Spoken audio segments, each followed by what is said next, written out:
During my 50th birthday party, my 3 children made a special presentation. A video compiling each of my life's failures, narrated by my ex-wife. I failed as a husband, I failed as a father, and I failed as a man. She left me because I could never satisfy her in any way. The video ended with them announcing they were legally changing their last name. Everyone laughed while I sat there in complete shock. I simply thanked them for coming and left.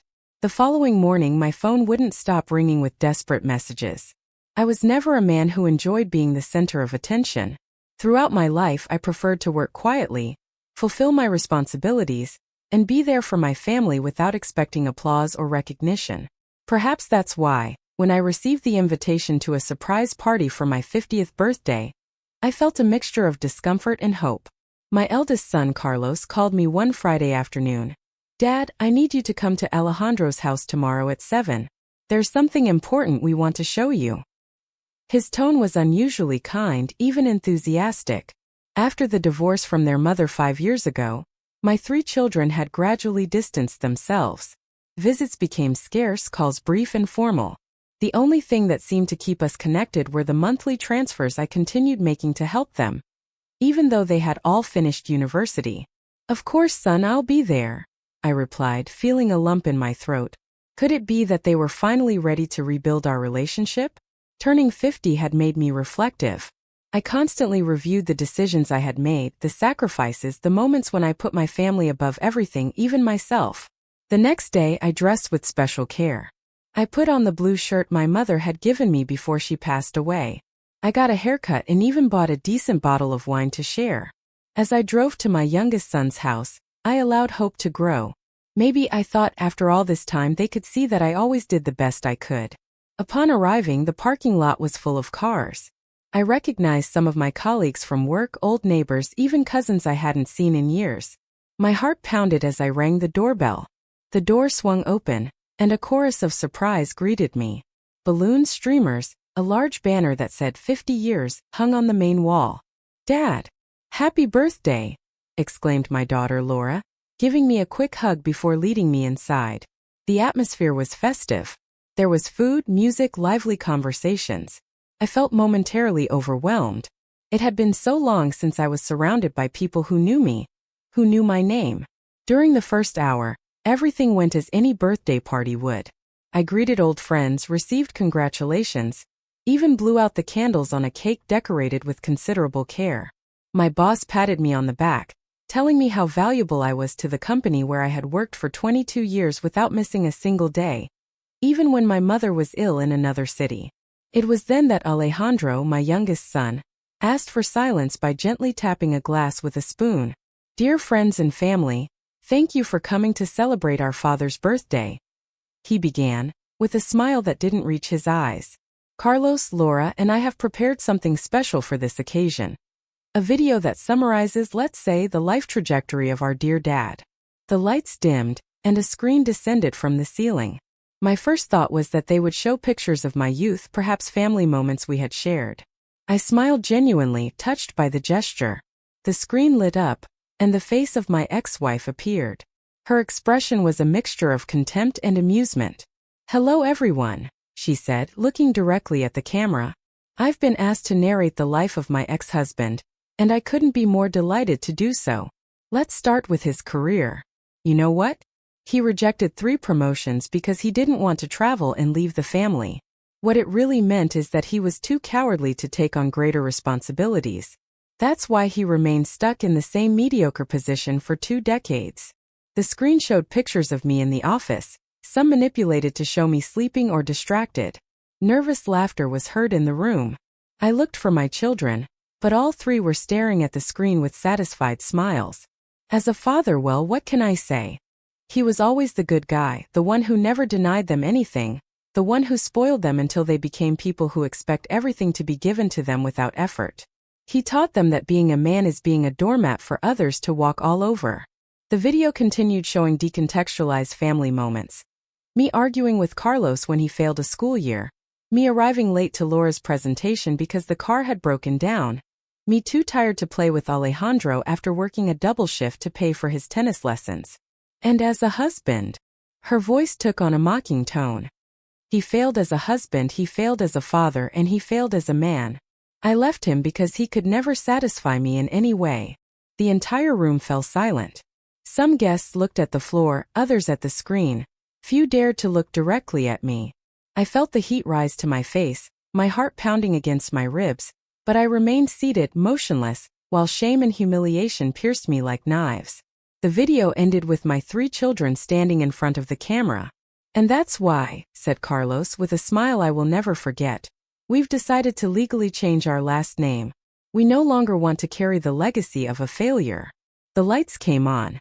Some guests laughed nervously, others seemed genuinely amused. My children looked at me expectantly, perhaps waiting for an outburst. "Tears, please." I stood up slowly. The room fell silent. I took a deep breath and looked at each person present, pausing for a second on the eyes of my children. "Thank you all for coming tonight. I appreciate you taking the time to be here." My voice sounded strangely calm even to myself. "It has been a revealing evening. I wish you a good night." I walked towards the exit without looking back. No one stopped me. No one said a word. Upon closing the door behind me, the cold night air hit my face, mixing with the first tear I allowed myself to shed. I drove to my small apartment in complete silence. I didn't turn on the radio, I didn't curse, I didn't yell. When I arrived, I sat in the darkness of my living room, staring out the window at the city lights, wondering how the 3 beings I had loved most in my life could hate me so much. My phone vibrated in my pocket. I ignored it. It vibrated again and again, but it was enough for one day. Tomorrow would be another day, and I would have to face whatever came next.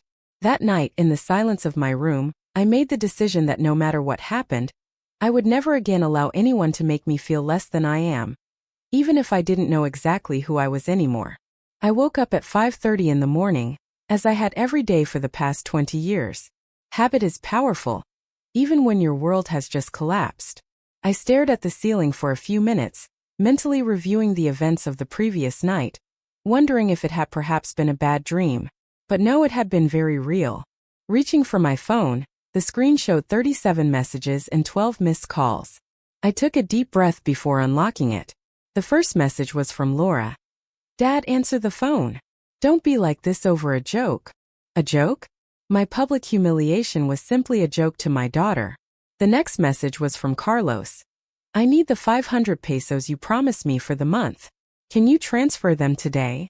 Not even a mention of what happened, as if nothing had happened, as if I were simply a money vending machine that didn't deserve explanations or apologies.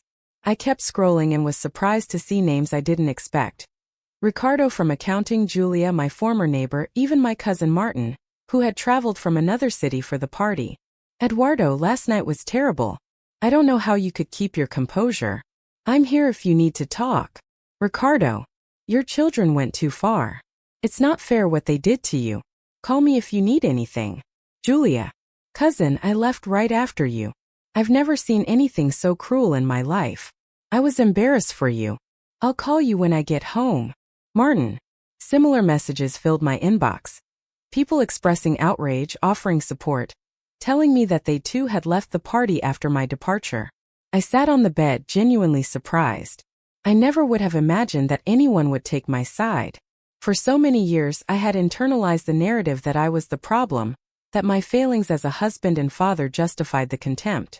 Now suddenly other people were seeing what I had never allowed myself to see, the unjustified cruelty with which I was being treated. My phone rang. It was Gabriela, a coworker with whom I had always maintained a cordial but distant relationship. "Eduardo, how are you?" "I've been better," I replied with an honesty that surprised even me. "Listen, about last night. I want you to know that several of us left after you. It was simply unacceptable." "Thank you for calling, Gabriela. I didn't expect." "There's something else you should know," she interrupted me. "Your ex-wife has been contacting people from the office for years, telling her version of the story. It always seemed strange to me, but I never said anything because I didn't want to interfere." Gabriela's comment hit me like a bucket of cold water. For years, my ex-wife had been actively building a narrative against me, even after the divorce. What kind of things was she saying? I asked, although I wasn't sure I wanted to know the answer. Things about your supposed incompetence, insinuations that you cheated the company on your expense reports, that you had problems with alcohol, Eduardo, things we all knew were lies, but that some new people might believe. I remained silent, processing this information. The smear campaign had been much more calculated than I imagined. There's something else, Gabriella continued. Ricardo found the email you sent rejecting the last promotion. The reason you gave wasn't cowardice, as she said. You wrote that your son Carlos was going through a difficult time, and you couldn't take on more responsibilities that would take you away. Ricardo wants to show it to you. After ending the call, I was left contemplating the small wooden box I kept in my closet. I opened it slowly, pulling out yellowed receipts, old papers, faded photos. Evidence of a life I had tried not to revisit. There it was, the sales document for the land I inherited from my parents, signed the same day Carlos received his acceptance letter to the university. The land my father made me promise to keep in the family because it had belonged to us for 3 generations. I sold it for less than its value to pay for tuition and expenses for the first year because Carlos had received a partial scholarship, not a full one, as he and his mother always boasted. I also found the loan papers I applied for Laura's quinceañera party, that extravagant celebration her mother insisted she deserved, and which I finished paying off just last year. Laura always said that her mother had organized everything while I opposed spending on it. And there, at the bottom, the project that had been my dream, the plans and preliminary documents for a logistics management system I had designed 10 years ago. A system I abandoned when Alejandro became seriously ill and needed specialized treatment. My boss had offered me unpaid leave to develop it, but instead I chose to keep my stable job and the health insurance my son needed. My phone rang again. This time it was Carlos. Dad, did you see my message? I need the money today. Good morning, Carlos. I replied with a calmness I didn't know I possessed. Yes, I saw your message. So, will you transfer it? No, I will not. A momentary silence. I could practically see his expression of disbelief. What do you mean no? You always help me with this. You promised. Circumstances have changed, I replied. As you said last night, you don't want to carry the last name of a failure. It seems fair to me that you also don't carry his money. Come on, Dad, it was just a joke. Don't take it so seriously. We all laughed. I laughed too, son, I lied. But now I'm being serious.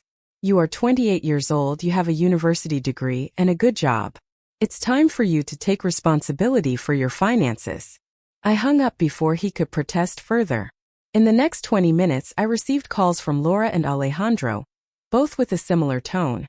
Disbelief that quickly turned into indignation when I confirmed that my decision to cut off financial support was final. Mid-morning, the doorbell to my apartment rang. Upon opening, I found myself face-to-face with my ex-wife. I hadn't seen her in person since the divorce. All communication had been through messages or the children. She looked older, with lines of worry she didn't have before, but with the same defiant look I remembered. What do you think you're doing? She snapped, trying to enter. I stood firm at the door. Good morning. If you're referring to stopping funding 3 adults perfectly capable of supporting themselves, I am exercising my right to decide how to use my money. You know perfectly well that the kids count on your help. They can't adjust their budgets overnight. It's curious, I replied. Last night they seemed very sure that I am a failure in all aspects of my life.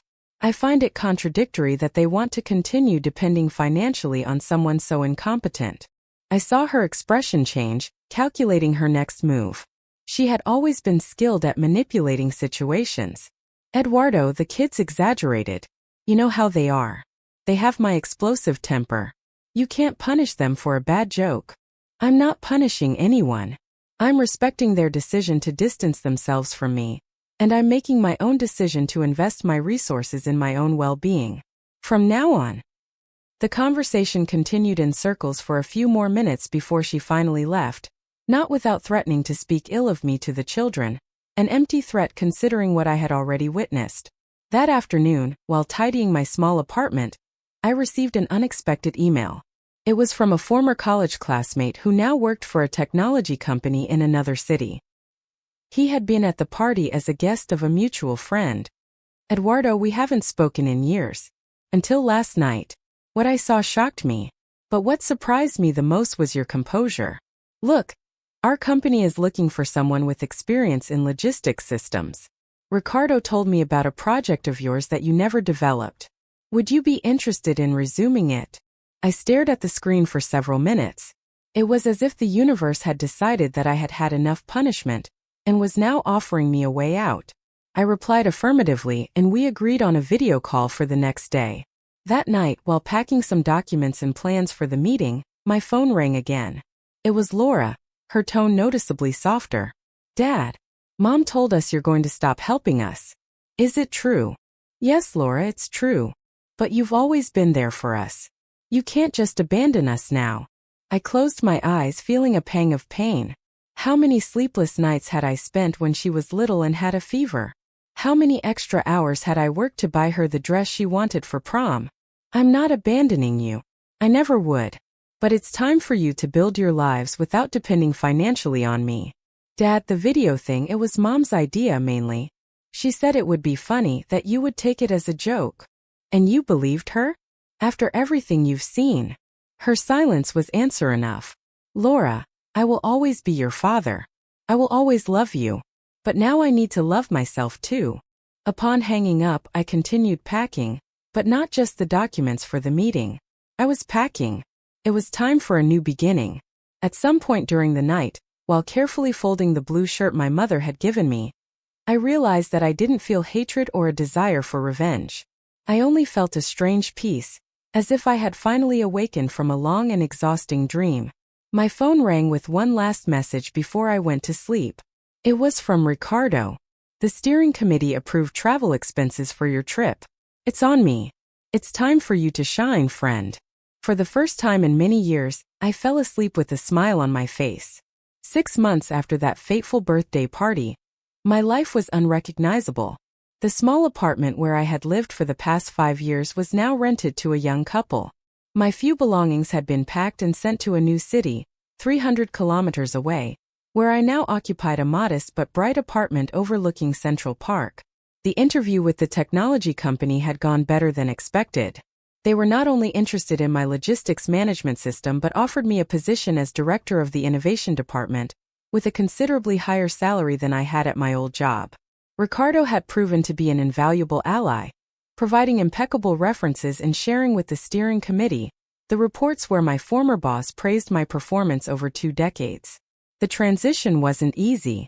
At 50, changing cities, jobs, and essentially lives turned out to be a considerable challenge. But every morning, waking up in a place where no one knew me as the failure or the ex, I felt a freedom I hadn't experienced in decades. The first few weeks in my new job were intense. My system required significant updates after 10 years stored in a drawer, but the fundamental principles were still sound. The team assigned to me was young, brilliant, and surprisingly respectful of my experience. Eduardo, your approach to this module is revolutionary. Ana, a programmer 30 years younger than me, told me during a meeting. How did you come up with this solution when the technology back then was so limited? For the first time in a long time, I felt valued for my mind, for my ideas. I wasn't poor Eduardo, stuck in a mediocre position, but a respected professional whose experience provided a unique and valuable perspective. The first month without sending money to my children was strange. I found myself checking my bank account several times, as if my body had developed a conditioned reflex after years of automatic transfers. The money I previously sent to 3 perfectly capable adults now accumulated in my account, allowing me not only to live more comfortably, but also to start planning for my own future. The calls and messages from my children had followed a predictable pattern. First disbelief, then anger, then attempts at manipulation through guilt.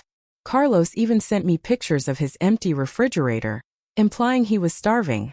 A quick review of his social media, however, showed expensive outings to restaurants and a recent weekend trip to the beach. After 2 months, I received the first call from Laura that didn't start with a reproach or a request for money. Dad, I found some boxes in the basement of Mom's house, she said, sounding unusually humble. There are documents of yours, I think. Receipts, contracts, things like that. My heart skipped a beat. During the divorce, my ex-wife had insisted on keeping the entire family home, including everything in it. I had been so emotionally devastated that I agreed, taking only the essentials. I always assumed she would have discarded any documents of mine. What kind of documents, Laura? I don't know exactly. There are many. But I found the receipt for the sale of a piece of land. Was it the grandparents' land? Yes, it was, she replied simply. The date coincides with my admission to university. Dad, did you sell the grandparents' land to pay for my college? I didn't answer immediately. For years, I had kept these sacrifices silent, not out of nobility, but out of a distorted sense of what it meant to be a good father. I had learned that parents gave without expectation of recognition or gratitude. Your scholarship covered only 60% of the expenses, I finally said. The land covered the rest, plus the living expenses for the first year. The silence on the other end of the line lasted so long that I thought the call had dropped. Mom always said that you were against me going to that university, Laura finally murmured. She said she had to convince you not to ruin my future with your stinginess. Your mother says many things, Laura. The conversation continued for almost an hour.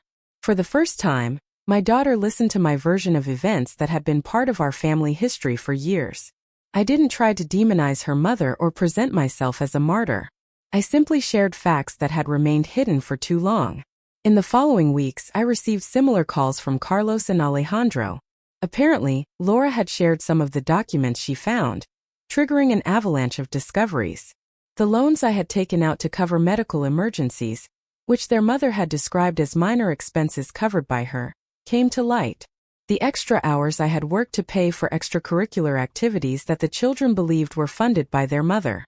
They even found emails where I rejected professional opportunities that would have taken me away from them. I didn't feel any perverse pleasure in knowing that the narrative carefully constructed by my ex-wife was crumbling. I only felt relief that the truth, at least, now had a chance to be considered. 3 months after my move, I received an unexpected call. It was my former boss. Eduardo, I'll be frank. Since you left, the department is chaos. No one really knew all the processes you managed. We're considering implementing a system similar to the one you developed at your new company. Would you be willing to act as an external consultant? The pay would be substantial. I smiled at the irony. For years, my work had been considered mediocre and unambitious. Now, just a few months after my departure, they recognized its value. I'm sorry, but my current contract has an exclusivity clause. I can't help you. It wasn't true, but the satisfaction of saying no for the first time was indescribable. 4 months later, I received an invitation to a technology conference in the same city where my children and my ex-wife lived. I hesitated to accept, but finally decided that I couldn't limit my professional career for fear of awkward encounters. On the second day of the conference, while having coffee in the networking area, I felt a hand on my shoulder.